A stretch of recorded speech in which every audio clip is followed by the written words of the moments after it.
otetaan pulkat tallista ja pidetään huolta siskosta. Mäessä on laskijoita varmaan joku 156.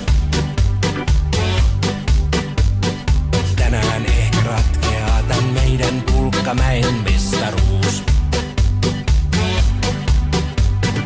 Äiti laittoi mehua ja leivän päälle juustoa. Jos alkaa liikaa palella, niin täytyy kotiin palata. Jos märät vaatteet on, niin siitä hyvin pian flunssaan sairastuu.